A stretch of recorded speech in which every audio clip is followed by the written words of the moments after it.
What frames in the Middle East? It isn't Saudi. It isn't UAE. It isn't Jordan. It isn't Egypt. It isn't Morocco. He's going to run out of friends. It's Iran only. Iran has funded the ICJ case, the South African ICJ case against Israel. And if Cyril had any brains, you say he's smart, I'd question that. I'd say he's spineless and he's a coward and he panders to the last person who was in his room talking to him. My view is the following. America is not interested in getting rare earth minerals and more influence at Simon's Town. That's secondary and tertiary. What America wants is real change. And that's what we want in South Africa. Donald Trump's going to say, you need to repeal expropriation without compensation. There are 600 American companies invested in South Africa. If I was Donald Trump, I would say to those American companies, you may no longer obey BEE laws. I'd use the leverage of American companies, particularly the ones that are doing business with the government, and say, you, American companies, will not obey BEE laws. In fact, you'll repeal them within your companies. Secondly, the government needs to repeal EWC, BEE, and withdraw the ICJ case against Israel.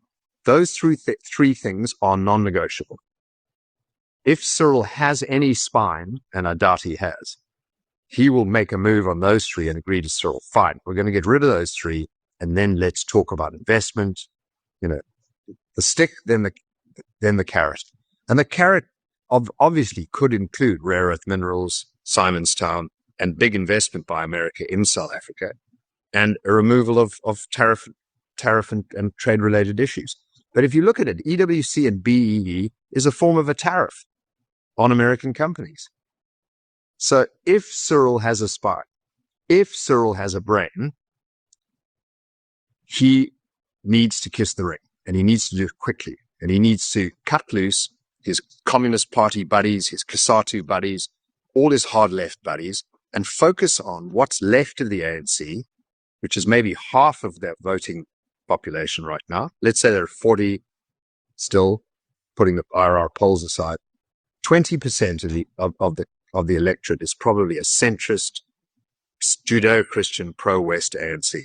And Cyril needs to pander to those and kiss the ring with Donald Trump. And he's got this week to do it. And if he doesn't kiss the ring, what's the consequences for us in South Africa? Sodom and Gomorrah. So my recommendation to the Trump administration is to bless the Western Cape, bless the Democratic Alliance, and curse the ANC, EFF, and MK.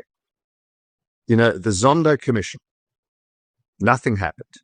Zondo Commission, there were 2,348 names mentioned, okay? All with a little line against them of what criminal activity they had allegedly pursued, but obviously we know most of that is true. Those are the people, the big ones, that should be sanctioned. They should be put on the Magnitsky list. They should have asset freezes. They should be on the SDM list. Pick the individuals in the ANC, including people like Naledi Pandor, that's resigned from her position, who's a full-on Islamist. Pick those people and nail them. Put sanctions on them. And then back the DA and back the Western Cape and back DA-run areas and have tariffs on the rest of South Africa. Bring the pain. We're not going to change things in South Africa unless Cyril and his gangsters realize that America and the West have had enough of their lies. They lie internationally, and then they institute racist, socialist policies in South Africa. That needs to end. So there could be an upside here for parts of South Africa, at least in your way of seeing it. Yeah, I've been saying, immediately appoint a special envoy to South Africa, an American, that is to protect minorities, okay? All minorities, ethnic and cultural. Move the American embassy from Pretoria to Cape Town. Work with the DA, not the GNU. Work with the DA and other like-minded people and business people who have been standing up, supporting America, supporting the West, putting South Africa first and not the ANC first, and find your ambassadors, business, political, civic society like Free Market Foundation, AfriForum, Sakaliga, and back those organizations and those people heavily as America, and punish the people that have been imposing racist and socialist policies on South Africa. Makes a lot of sense, Rob, but what are the chances of it happening? Higher than 50%. How so? Let's talk about one other thing, if I may. How so? No, just before you do that, we'll get to that in a moment. But why do you think it's higher than 50%? Because you don't just say things, you often know things and then share with us what comes through, the conclusion there. Why would it be higher than 50%? So the podcast interviews I give, like on Biz News or on Truth Report, or the articles I write, don't come out of my vivid imagination. They come out of conversations with people that matter.